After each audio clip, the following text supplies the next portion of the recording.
नबी अलैहिस्सलाम ने इरशाद फरमाया कि जो शख्स मुझ पे कसरत से दुरूद पढ़ता है ना, उससे पुल सिरात पर एक नूर अता होगा।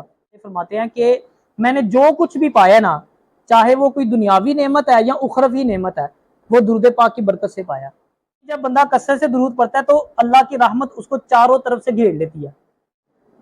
एक दफ़ा दुरूद पाक पढ़ लें, अस्सलातु वस्सलामु अलैका या सय्यदी या रसूलल्लाह व अला आलिका व अस्हाबिका या सय्यदी या हबीबल्लाह। आप सभी जानते हैं हमारे हर लेक्चर का जो आगाज़ है वो दुरूद शरीफ की अहमियत से जो है वो होता है। आज का जो हमारा लेक्चर है ना वो मुकम्मल इसी पे ही है। आज का जो हमारा टॉपिक है वो है दुरूद पाक की फजीलत या दुरूद पाक की अहमियत समझ ले। देखिए, दुरूद पाक के ना बहुत ज़्यादा फ़वाइद हैं। दुरूद पाक के इतने फ़ायदे हैं कि जितने भी मैं बयान करूँ ना कम है। अगर आपको दुखों ने घेरा है तो दुरूद शरीफ पढ़ें। अगर आप अल्लाह के घर जाना चाहते हैं, नबी अलैहिस्सलाम के रोज़े पर जाने की तमन्ना है, दुरूद शरीफ पढ़ें। अगर आप रिज़्क़ में बरकत चाहते हैं तो दुरूद शरीफ पढ़ें।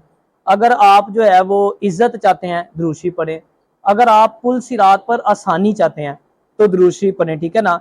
इसी तरह अगर आप चाहते हैं कि बरोज़े क़यामत आपको नबी अलैहिस्सलाम की शफ़ाअत नसीब हो तो दुरूद शरीफ पढ़ें। वो कहते हैं ना, हर दर्द की दवा है सल्ले अला मुहम्मद, तावीज़े हर बला है सल्ले अला मुहम्मद। ये ऐसा वजीफ़ा है कि आपको ना किसी किस्म की टेंशन नहीं रहेगी। यानी जो दिल में तमन्ना है ना, अल्लाह पाक ने जो भी आपके, अल्लाह तो जानता है बेहतर हमारे दिल की जो भी तमन्ना होती है, बगैर मांगे अल्लाह ताला आपको अता करना शुरू कर देता है, जो बंदा कसरत से नबी अलैहिस्सलाम पे दुरूद पढ़ता है। देखें, दुरूद पाक की तौफीक का मिल जाना ना, ये कोई मामूली बात नहीं है, ये अल्लाह पाक की बहुत बड़ी नेमत है। ये कोई आम वजीफा नहीं है, ये फरिश्तों का वजीफा है। आपने वो शेर सुना होगा ना, मोमिनो पढ़ते रहो तुम अपने आका पर दुरूद, है फरिश्तों का वजीफा अस्सलातु वस्सलाम। ये मामूली वजीफा नहीं है। और नबी अलैहिस्सलातु वस्सलाम पे वही बंदा दुरूद शरीफ पढ़ सकता है जिसे अल्लाह और अल्लाह के रसूल पसंद फरमाते हैं। हर किसी को ये तौफीक हासिल नहीं है। अल्लाह ताला हर बंदे के लबों पर अपने महबूब का जिक्र जारी नहीं करता। आप देखें ना, कितने लेक्चर होते हैं दुरूद शरीफ के हवाले से। फिर मैं अक्सर आपको पोस्ट वगैरह भी शेयर करता रहता हूँ कोई ना कोई। कई बच्चे ऐसे हैं जिन्होंने पढ़ना भी स्टार्ट किया, लेकिन कई ऐसे भी होंगे जिन्होंने अभी तक दुरूद शरीफ पढ़ना स्टार्ट नहीं किया होगा। क्या तौफीक नहीं मिलती इंसान को। मैंने अक्सर ये गौर करके देखा, किसी को समझाओ, बाज़ का मोटिवेट बंदा करता है ना, चलो यार हमारी वजह से पढ़ने लग जाएगा तो बड़ा सवाब मिलेगा। तो कई तो ऐसे होते हैं कि उसको कहना भी नहीं पड़ता, एक दो पोस्ट से ही काम बन जाता है। कई ऐसे होते हैं जिनको मुसलसल भी समझाते रहो ना, नहीं पढ़ते। क्या बात है कि तौफीक नहीं मिलती। इसलिए अल्लाह ताला से ना ये दुआ मांगनी चाहिए कि या अल्लाह हमें अपने उन बंदों में शामिल फरमा जिनके लबों पर तू अपने महबूब का जिक्र जारी फरमाता है। ये अल्लाह पाक से दुआ करनी चाहिए। उसकी तौफीक के बगैर बंदा कोई काम नहीं कर सकता, खासकर उसके महबूब पे जो दुरूद पढ़ने वाला काम है। ये तो बिल्कुल कोई बंदा जो है वो नहीं, खुद से नहीं कर सकता। जो हम नबी अलैहिस्सलाम पे दुरूद पाक पढ़ते हैं, आप इसका अंदाज़ा लगाएं कि ये अल्लाह पाक का कितना बड़ा हमारे ऊपर एहसान है कि अल्लाह पाक हमें उस काम में शामिल कर रहा है जो वो खुद करता है। नबी अलैहिस्सलाम को हमारे दुरूद की कोई हाजत नहीं है, ना अल्लाह मोहताज है कि वो अपने महबूब के लिए हमसे दुरूद पढ़वाए। अल्लाह हमें इसलिए अपने उस काम में, अपनी उस सुन्नत में साथ इसलिए शामिल कर रहा है ताकि हमारे ऊपर फजल हो अल्लाह का, हमें ज्यादा अल्लाह की रहमतें हासिल हो। आप देखो ना, हम एक दफा दुरूद शरीफ पढ़ते हैं, क्या होता है, अल्लाह की रहमतें नाजिल होती हैं, हमारे गुनाह मुआफ होते हैं, नेकियां लिखी जाती हैं, दराजात बुलंद होते हैं। फायदा किसका हो रहा है? हमारा हो रहा है। नबी अलैहिस्सलाम की तो शान वराउल वरा है ना, और उनके दराजात तो बुलंद होते रहने हैं। वो तो अल्लाह ने जो उनको मकाम दिया हम सोच भी नहीं सकते ना। यानी वो हमारे दुरूद के मोहताज नहीं है। अल्लाह ने अगर हमें अपने साथ शामिल फरमाया ना, तो वो हमारे ही फायदे के लिए शामिल फरमाया। जब हम दुरूद पढ़ते हैं तो हम ही नबी अलैहिस्सलाम के करीब होते हैं, और जो बंदा नबी अलैहिस्सलाम के करीब हो जाता है वो डेफिनेटली वो अल्लाह पाक के करीब हो जाता है। जो अल्लाह के करीब हो गया, समझ लें उसकी दुनिया भी संवर गई और उसकी जो है वो आखिरत भी संवर गई। फिर इसी तरह एक ना सहाबी थे, उन्होंने नबी अलैहिस्सलाम से ना वादा किया कि मैं आप पे कसरत से जो है ना वो दुरूद पाक पढ़ूंगा। नबी अलैहिस्सलाम ने एक सहाबी को ना तलकीन फरमाई, नसीहत की कि तुम मुझ पे कसरत से दुरूद पढ़ा करो। उन्होंने वादा कर लिया कि हुजूर मैं आप पे कसरत से दुरूद पाक पढ़ूंगा। जब वादा किया ना सहाबी ने, तो नबी अलैहिस्सलाम ने फरमाया कि अगर तू मुझ पे कसरत से दुरूद पढ़ेगा ना, तो तेरे दिल में जो तमन्ना होगी अल्लाह पाक तेरी हर तमन्ना पूरी फरमाएगा। कभी आप आजमा के देख लीजिएगा, जो रेगुलर दुरूद पढ़ने वाला होगा ना, उसको दुआ भी मांगने की जरूरत नहीं पड़ती। अल्लाह पाक उसके काम ऐसे बनाता है ना, चुटकी में, हर काम में आपको ऐसे लगे जैसे मौजे हो रहे हैं। जैसे लगता है बंदे आपके लिए खड़े हुए हैं काम करने के लिए, अल्लाह ने ड्यूटी लगाई हुई है किसी, ऐसे ऐसे मोजे इंसान की जिंदगी के अंदर होते हैं, ठीक है ना। और जो नबी अलैहिस्सलाम फरमा दें कोई चीज, उसमें शक की गुंजाइश नहीं है, उसमें शक करना भी नहीं चाहिए। जो आपने फरमा दिया तो वो हक है, यानी बंदे की हर तमन्ना पूरी होनी है, फिर जो वो ख्वाहिश करेगा अल्लाह पाक उसको वो अता फरमाता है। फिर जो दुरूद पाक है ना, इससे हर वो बंद दरवाजा खुल जाता है जिससे हम मायूस हो गए होते हैं। दुरूद पाक कहते हैं बंद दरवाजों की चाबी है। कभी आप गौर करें, अगर लाइफ में कोई ऐसा मरहला आ जाए जहां आप स्टक हो जाए, आप कोशिश के बावजूद उस मुश्किल से नहीं निकल पा रहे, ठीक है ना, कोई मुसीबत है, कोई हाजत दरपेश है, ठीक है ना, कोई काम फंस गया आपका, ठीक है ना, दुरूद पाक की कसरत करना शुरू कर दें, आप खुद देखेंगे चुटकी में आपके मसले हल होंगे। और ऐसे ऐसे जो है ना वो मसले हल होते हैं इस तरीके से कि आप खुद भी सोचे थे कि यार ये हुआ क्या है मेरे साथ। और बहुत से आपको रूटीन में, आपको रेगुलर लाइफ में ये चीजें नजर आएंगी कि आपके काम के अंदर जो है ना वो बहुत ज्यादा आसानी होने लग गई है। और मेरी आदत शुरू से ये है, मैं भला क्या करता हूँ, मेरी जिंदगी में कभी कोई मुश्किल आ जाए, मेरा कोई काम फंस जाए ना, मैं ओवर थिंकिंग नहीं करता। मतलब होता है हम काम के बारे में सोचने लग जाते हैं, मैं काम के बारे में नहीं सोचता। मेरी एक आदत है, मैंने एक हदीस पाक याद रखी हुई है नबी अलैहिस्सलाम की, आपने वो उसका मफहूम आपने अक्सर ये सुनी होगी, जिसका मफहूम है कि एक सहाबी ने नबी अलैहिस्सलाम से अर्ज की कि प्यारे आका, अगर मैं ये जो जिक्र-ओ-ज़कार करता हूँ, जितना कुछ भी पढ़ता हूँ, इसकी जगह अगर मैं एक हिस्सा दुरूद शरीफ का पढ़ लूँ, यानी अगर घंटा पढ़ता हूँ तो 15 मिनट दुरूद शरीफ पढ़ लूँ, बाकी तमाम वज़ाइफ पढ़ लूँ, तो मेरे लिए कैसा है? तो नबी अलैहिस्सलाम ने फरमाया कि ये बहुत अच्छा है, लेकिन अगर तुम इसको मजीद बढ़ाओ, दुरूद शरीफ को मजीद बढ़ाओ तो तुम्हारे लिए मजीद बेहतर है। तो सहाबी ने अर्ज की कि प्यारे आका, अगर मैं आधा हिस्सा वज़ाइफ के लिए रख लूँ और आधा हिस्सा दुरूद शरीफ के लिए रख लूँ, फिर कैसा है? तो नबी अलैहिस्सलाम ने फरमाया कि बहुत अच्छा है, और बढ़ाए तो तेरे लिए मजीद बेहतर है। इसी तरह करते करते सहाबी ने लास्ट पे जो है ना अर्ज की कि हुजूर, अगर मैं उधर जाए कि प्यारे आका, अगर मैं अपना जो वज़ाइफ का सारा टाइम है वो सारा का सारा दुरूद शरीफ को दे दूं तो फिर कैसा है? तो हदीस पाक का मफहूम है, नबी अलैहिस्सलाम ने फरमाया कि अगर तू ऐसा करेगा ना तो अल्लाह पाक एक तो तेरी बख्शिश फरमा देगा, और तेरे जितने काम है ना वो अल्लाह के जिम्मे है, अल्लाह ताला तेरे हर मसाइल और मुश्किलात हल फरमा देगा। जब भी मुझे कोई मुश्किल आती है ना, मैं ये हदीस ज़हन में रखता हूँ बस, कि यार अगर दुरूद पढ़े ना तो फिर टेंशन लेने की जरूरत ही नहीं है, फिर मसले खुद ही हल हो जाने हैं। और मैं कहता रूटीन में आपको ऐसे ऐसे चुटकी में मसले हल होते नजर आएंगे। अच्छा, फिर इसी तरह जो है ना वो जो नबी अलैहिस्सलाम पे दुरूद पाक पढ़ना है ना, ये अल्लाह पाक से, अल्लाह पाक के महबूब से मोहब्बत करना है, मोहब्बत की निशानी है। देखिए जो मोहब्बत करता है वही दुरूद पढ़ता है नबी अलैहिस्सलाम पे, तौफीक अल्लाह की है। और जो बंदा नबी अलैहिस्सलाम से मोहब्बत फरमाता है उससे अल्लाह मोहब्बत फरमाता है। और जब बंदे से अल्लाह मोहब्बत फरमाता है ना, तो वो अपने महबूब के सदके में ना बंदे की सारी ख्वाहिशात जो है ना वो पूरी फरमा देता है। बंदा जो चाहता है, जो उसकी चाहत होती है, अल्लाह पाक उसको वो अता फरमाता है। इसी तरह नबी अलैहिस्सलाम पे जब बंदा दुरूद पाक पढ़ता है ना, तो फरिश्ते जो है वो उसके लिए बख्शिश और रहमत की दुआएं करते हैं। अब आप देखिए कितनी जो है वो खुशकिस्मती है कि फरिश्ते जो है वो बख्शिश की दुआ कर रहे हो आपके लिए। फिर दुरूद पाक की फजीलत देखिए, जब हम कोई अमल करते हैं, नेक अमल करते हैं, तो राइट साइड वाला फरिश्ता लिखता है। अच्छा, जब कोई बुरा अमल करते हैं तो लेफ्ट वाला फरिश्ता लिखता है। जब हम दुरूद पाक पढ़ते हैं तो दोनों फरिश्ते हरकत में आ जाते हैं।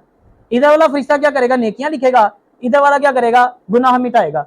अच्छा, फिर इतना ही नहीं है, आगे देखें, फिर अल्लाह रहमत नाजिल फरमाता है, ठीक है ना, अल्लाह ताला बंदे के जो है वो दराजात बुलंद फरमाता है। तो इसकी इतनी ज्यादा फजीलत है। इसी तरह जो बंदा कसरत से नबी अलैहिस्सलाम पे दुरूद पाक पढ़ता है ना, उसका एक ये भी फायदा हासिल होता है कि उसको नबी अलैहिस्सलाम की ज़ियारत नसीब हो सकती है। यह भी दुरूद पाक के फजाइल में से एक है। और नबी अलैहिस्सलाम ने इरशाद फरमाया कि जो बंदा मुझे सोते में देखेगा ना, वो मुझे जागते में भी देखेगा। ये देखिए कितनी बड़ी फजीलत है। और अगर और कर्म हो गया तो फिर गुफ्तगू भी हो सकती है। लेकिन उलमा फरमाते हैं कि इस नीयत से नहीं पढ़ना चाहिए कि मैं इसलिए पढ़ूंगा कि मुझे नबी अलैहिस्सलाम की ज़ियारत नसीब हो। ये उनका करम है जिसको वो अता फरमा दे, ठीक है ना। अच्छा, ये जितने भी आपको फायदे बता रहा हूँ ना, ये आपको मोटिवेट करने के लिए बता रहा हूँ, लेकिन आपने कभी भी इस नीयत से दूर नहीं पड़ना कि अल्लाह मेरी हाजात पूरी फरमा दे, मुझे ज़ियारत हो जाए। कोशिश करें बेलौस हो गए मोहब्बत से कि मैं इसलिए दुरूद पढ़ूंगा कि मुझे अपने नबी अलैहिस्सलाम से मोहब्बत है। देखिए जो नबी अलैहिस्सलाम ने फरमा दिया, जो अल्लाह ने फरमा दिया, वो तो हक है ना, वो तो होके ही रहना है। जैसे सूरतुल वाक़िया है, उसके बारे में कहते हैं जो पढ़ता है रिज़्क़ में बरकत होती है। अगर आप इस नीयत से नहीं भी पढ़ेंगे, बरकत तो होनी है, क्योंकि नबी अलैहिस्सलाम का फरमान है ना, वो तो हक है। लेकिन हमारी नीयत ये नहीं होनी चाहिए। आप बेलौस होकर पढ़े कि मैं अपने अल्लाह के लिए कुरान पढ़ रहा हूँ, अपने अल्लाह की रजा के लिए कुरान पढ़ रहा हूँ, सवाब के लिए कुरान पढ़ रहा हूँ, ठीक है ना। तो इस नीयत से पढ़ें, अल्लाह ताला बाकी फायदे तो आपको ताज फरमाएगा। फिर इसी तरह नबी अलैहिस्सलाम ने इरशाद फरमाया कि जो शख्स मुझ पे कसरत से दुरूद पढ़ता है ना, उससे पुल सिरात पर एक नूर अता होगा। آپ نے فرمایا اور جسے پل صراط پر نور عطا ہوگا نا وہ اہل جہنم میں سے نہیں ہوگا. ظاہری بات ہے پل صراط تو وہ گزرنے کی جگہ ہے جہاں سے گزر کے آپ نے جنت میں جانا ہے, تو جس کو وہاں پہ نور عطا ہو گیا پھر وہ کس طرح جو ہے بھٹک سکتا ہے. پھر آپ یہ سوچیں کہ جب بندہ نبی علیہ الصلوۃ والسلام پہ ایک مرتبہ درود پاک پڑھتا ہے تو کتنی رحمتیں نازل ہوتی ہیں؟ 10 رحمتیں نازل ہوتی ہیں. اچھا سننے میں نا یہ چیز معمولی سی لگتی ہے کہ 10 رحمتیں نازل ہوتی ہیں, سننے میں ایک معمولی سی چیز لگ رہی ہے, لیکن اس کے پیچھے بہت بڑا راز ہے. میاں صاحب کا آپ نے وہ شعر سنا ہوگا کہ رحمت دا دریا الہی ہر دم وغدا تیرا, جے ایک قطرہ بخشے مینوں کم بن جاندا میرا. یہ وہ اللہ کے ولی ہیں جو فرما رہے ہیں, جو راز کو جانتے ہیں. آپ جانتے تھے کہ اگر اللہ کی رحمت کا ایک قطرہ مل جائے نا تو میں تو کیا پوری امت کی بخشش ہو جائے گی, ایک قطرہ. اور جو درود پڑھ رہا ہے اس کو کتنے مل رہی ہیں؟ 10 رحمتیں. کتنی دفعہ پڑھنے سے؟ ایک دفعہ پڑھنے سے. جو پڑھتا جا رہا ہے, جو ریگولر پڑھتا ہے, کثرت سے پڑھتا ہے, اٹھتے بیٹھتے پڑھتا ہے, آپ سوچیں اس کی کیا کیفیت ہوتی ہوگی, کتنی رحمتیں نازل ہوتی ہیں. ایک قطرہ مانگ رہے ہیں آپ کہ یا اللہ ایک قطرہ اپنی رحمت میں سے دے دے بس. یہ دیکھنے کو معمولی لگتی ہے لیکن یہ اس کے جتنے فضائل ہیں نا, میں نے کہا جتنے بھی بیان کرو کم ہے. نبی علیہ الصلوۃ والسلام نے ارشاد فرمایا کہ جبرائیل امین نے مجھے خوشخبری دی کہ جو آپ کا امتی آپ پر درود پاک پڑھے گا نا اللہ پاک اس پر رحمت نازل فرمائے گا, اور جو آپ پر سلام بھیجے گا اللہ پاک اس پر سلامتی نازل فرمائے گا. اب جس پہ اللہ درود بھیجے, اس پہ اللہ جس پر اپنی رحمت نازل کرے, جس پہ اللہ سلامتی نازل کرے, آپ سوچیں کیا وہ دنیا میں یا آخرت میں کہیں پہ بھی ناکام ہو سکتا ہے؟ کبھی بھی نہیں ہو سکتا. اس لیے کثرت سے جو ہے نا وہ درود پاک پڑھنا چاہیے. پھر درود پاک کی ایک اور بڑی فضیلت یہ ہے کہ جو بندہ کثرت سے نبی علیہ الصلوۃ والسلام پہ درود شریف پڑھتا ہے نا, اس کی صرف زندگی نہیں مہکتی, جب وہ مرتا ہے نا اس کو قبر میں اتارا جاتا ہے تو نبی علیہ الصلوۃ والسلام کے تشریف لانے سے پہلے اس کی قبر جو ہے نا روشن کر دی جاتی ہے, اس کی قبر مہکا دی جاتی ہے, خوشبوؤں سے مہکا دی جاتی ہے. اور نبی علیہ الصلوۃ والسلام اپنے اس عاشق کو نا اپنا دیدار کروانے کے لیے خود تشریف لے کے آتے ہیں. کتنی بڑی دیکھیں آپ درود پاک کی جو ہے وہ فضیلت ہے. پھر اسی طرح نبی علیہ الصلوۃ والسلام نے ارشاد فرمایا کہ جو شخص مجھ پہ کثرت سے درود پاک پڑھتا ہے نا اس کی زندگی پریشانیوں سے, مصیبتوں سے اور مشکلات سے جو ہے نا وہ پاک ہو جاتی ہے. اسی طرح حضرت ابو المواہب رضی اللہ تعالیٰ عنہ فرماتے ہیں کہ ایک روز نا میرے خواب میں نبی علیہ الصلوۃ والسلام تشریف لائے, تو نبی علیہ الصلوۃ والسلام نے فرمایا کہ تو بروز قیامت نا 1,00,000 لوگوں کی شفاعت کرے گا. تو آپ نے عرض کی کہ پیارے آقا یہ مقام مجھے کیسے حاصل ہوا؟ تو نبی علیہ الصلوۃ والسلام نے فرمایا کہ یہ مقام تجھے اس لیے حاصل ہوا کیونکہ تو مجھ پہ درود پاک پڑھ کے نا اس کا ثواب مجھے اصال کرتا ہے. دیکھیں کتنی بڑی فضیلت ہے درود پاک کی.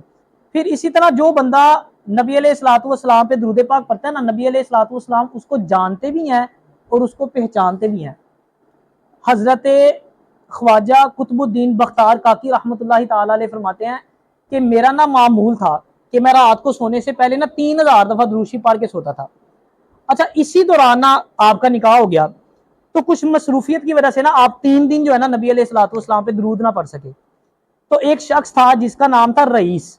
نبی علیہ الصلوۃ والسلام اس کے خواب میں تشریف لائے اور اسے فرمایا کہ رئیس جا کے نا بختیار کاکی کو میرا پیغام دینا کہ جو تحفہ تو مجھے بھیجتا تھا نا 3,000 درود پاک کا, وہ 3 دن سے مجھے نہیں ملا. نبی علیہ الصلوۃ والسلام جانتے بھی ہیں اور پہچانتے بھی ہیں. آپ کو پتا ہے نا درود حدیث پاک کا مفہوم ہے کہ نام لے کے درود پاک پیش کیا جاتا ہے کہ فلاں بن فلاں, نام بھی اس کے باپ کا نام بھی ولدیت کے ساتھ نبی علیہ الصلوۃ والسلام کی بارگاہ میں پیش کیا جاتا ہے. اسی طرح نبی علیہ الصلوۃ والسلام نے ارشاد فرمایا کہ مجھ پہ کثرت سے درود پاک پڑھو, بلا شبہ مجھ پر درود پاک پڑھنا تمہاری روحانی اور جسمانی پاکیزگی کا ایک ذریعہ ہے. انسان کو روحانیت بھی حاصل ہوتی ہے درود شریف کی کثرت سے جو ہے نا. پھر حضرت شاہ عبد الرحیم رحمۃ اللہ تعالی علیہ فرماتے ہیں کہ میں نے جو کچھ بھی پایا نا, چاہے وہ کوئی دنیاوی نعمت ہے یا اخروی نعمت ہے, وہ درود پاک کی برکت سے پایا, جو کچھ بھی پایا. اسی طرح حضرت واصف علی واصف رحمۃ اللہ تعالی علیہ فرماتے ہیں کہ جو درود شریف ہے نا یہ ایک درجے کی زیارت ہی ہے. آپ فرماتے ہیں کہ درود پاک جو ہے نا, آپ فرماتے ہیں کہ نبی علیہ الصلوۃ والسلام کا جو خیال ہے نا وہ اسی شخص کو آتا ہے جسے نبی علیہ الصلوۃ والسلام خود یاد فرماتے ہیں. آپ فرماتے ہیں کہ پہلے نبی علیہ الصلوۃ والسلام اپنی محفل میں اپنی شان کے مطابق جو ہے نا اس بندے کو یاد فرماتے ہیں امتی کو اپنے, پھر اس امتی کے لب پہ نبی علیہ الصلوۃ والسلام کا درود جاری ہوتا ہے. آپ دیکھیں کتنی بڑی جو ہے وہ فضیلت والی بات ہے. نبی علیہ الصلوۃ والسلام خود یاد فرماتے ہیں اس کو, خود اس کا اپنی محفل میں ذکر فرماتے ہیں. ہم لوگ اس قابل ہیں کہ کوئی ہمارا ذکر کرے, وہ بھی نبی علیہ الصلوۃ والسلام جیسی ہستی وذات. تو یہ درود شریف کی وجہ سے جو ہے نا وہ بندے کو ایک जो है ना फजीलत हासिल होती है।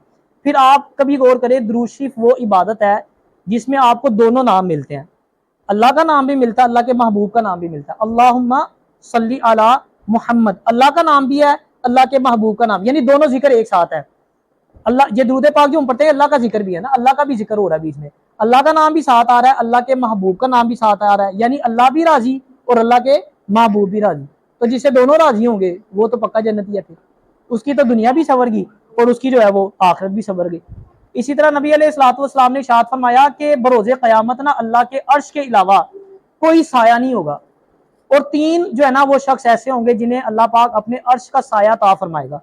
उसमें से एक बंदा वो होगा जो किसी मुसीबत ज़दा की मुसीबत दूर करने वाला होगा, दूसरा बंदा वो होगा जो नबी अलैहिस्सलाम की सुन्नत को जिंदा करने वाला होगा, और तीसरा शख्स वो होगा जो नबी अलैहिस्सलाम पे कसरत से दुरूद पढ़ता होगा। एक चीज़ आपने याद रखनी है, दुरूद पाक कसरत से पढ़ना है और दुरूद पाक के अदब का ख्याल रखना है। दुरूद पाक के अदब में से एक ये अदब भी है कि नागा नहीं होना चाहिए। ये नहीं कि कभी दिल किया तो जनाब 5000 दफ़ा पढ़ लिया, दिल किया तो 3-3 महीने पढ़े ही नहीं। जैसे मैंने अभी आपको एक बताया ना, नबी अलैहिस्सलाम याद फरमाते हैं, जो रेगुलर पढ़ने वाला होगा, अगर आप नबी अलैहिस्सलाम से मोहब्बत फरमा रहे हैं तो नबी अलैहिस्सलाम भी आपसे मोहब्बत करते हैं और वो आपके तोहफे का इंतजार करते हैं। हालांकि उन्हें हमारे तोहफे की जरूरत नहीं है, लेकिन एक मोहब्बत है, एक चाहत है जो बिल्ट हो जाती है दोनों के दरमियान, एक कनेक्शन बन जाए। दुरूद पाक ना एक कनेक्शन है जो नबी अलैहिस्सलाम और उम्मती के दरमियान एक कनेक्शन पैदा करता है, करीब करता है। कभी आप गौर करें, कसरत से पढ़ना शुरू कर दें, आपको जो है वो अल्लाह पाक बड़ी जल्दी अपने घर बुलाएगा। अगर हाजत है ना, जाना चाहते हैं, दुरूद शरीफ पढ़ते रहें।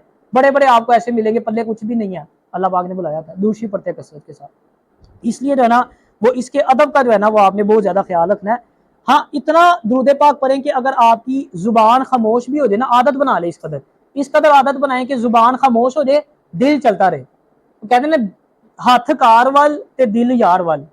ये मुझे बड़ा अच्छा फिक्रा लगता है। यानी आप काम कर रहे हैं, कोई भी दुनियावी काम कर रहे हैं, ऑफिस में काम कर रहे हैं, आदत रखें, दुरूद शरीफ पढ़ते रहें साथ साथ। ये बाज़ का इंसान के ज़हन में ये वसवसा भी आता है कि यार अगर मैं काम भी कर रहा हूँ और सारी चीजें भी मामला देख रहा हूँ, साथ दुरूद शरीफ पढ़ रहा हूँ, तो फोकस नहीं हो पा रहा ना, काम में भी तो ध्यान है ना। तो ये इसका एक पहलू है। आप इसका दूसरा पहलू भी तो देखें ना कि आपके हर काम के दौरान आप दुरूद शरीफ पढ़ रहे हैं, वो काम आसान भी हो रहा है, उस काम के अंदर बरकत भी हो रही है, और कोई ममानियत भी नहीं है इसमें कि आपने इस तरह दुरूद पाक नहीं पढ़ना, जिस तरह मर्जी पढ़ सकते हैं। हाँ, जब वक्त मिले तो फोकस के साथ पढ़े। कभी आप गौर करें कि दुरूद पाक जब आप फ्री वक्त में हो, ठीक है ना, जब काम कर रहे हैं तब तो आप चलते फिरते उठते बैठते पढ़ रहे हैं ना। अगर आपको फ्री टाइम मिला, खासतौर पे कोशिश करें नमाज के बाद थोड़ी देर मुसल्ले पे बैठे रहें, आंखें बंद करनी है, ये तसव्वुर करना है कि नबी अलैहिस्सलाम की बारगाह में हाजिर हूं, सामने गुंबद खजरा है, और अल्लाह जो है वो अपने महबूब पर जो रहमत की बारिशें नाजिल फरमा रहा है ना, उसके कुछ छींटे मेरे ऊपर पड़ रहे हैं, और मैं रोज़ा रसूल के सामने बैठा हूँ। आप यकीन करें, मजा आ जाएगा दूर पढ़ने का आपको। ऐसा जो है ना वो एक क्या कहते हैं उसको, तसव्वुर कायम हो जाता है बंदे का। बंदे को लगता है कि पास कोई है ही नहीं, सारे बैठे होंगे मस्जिद में, आप भी बैठे होंगे, लेकिन जब आंखें बंद करके ये महसूस करेंगे, ऐसे लगेगा मैं पहुंच गया हूं वहां पे। और जब आपकी आदत बन जाएगी ना, ऐसा फोकस बनेगा, यकीन करें कि ऐसे ही लगेगा मैं हूं ही वहीं पे। और अगर तो एक दफा होए फिर तो कैफियत ही बदल जाएगी ना। फिर आखिरी इसकी दुरूद पाक की फजीलत के, जब देखें बंदा एक दफा नबी अलैहिस्सलाम पे दुरूद पढ़ता है, कितनी रहमतें नाजिल होती हैं? 10। 2 दफा पढ़ता है तो 20, 3 दफा पढ़ेगा तो 4 दफा पढ़ेगा 40। यानी जब बंदा कसरत से दुरूद पढ़ता है तो अल्लाह की रहमत उसको चारों तरफ से घेर लेती है। आप चाहते हैं कि अल्लाह की रहमत आपको चारों तरफ से घेर ले, तो कसरत से दुरूद पाक पढ़ना शुरू कर दें। इसके मैंने बताया ना, ये चंद फायदे मैंने आपको बताया, इतने फायदे ना कि मैं बयान ही नहीं कर सकता। अल्लाह ताला हमें कसरत से नबी अलैहिस्सलाम पे दुरूद पढ़ने की तौफीक अता फरमाए।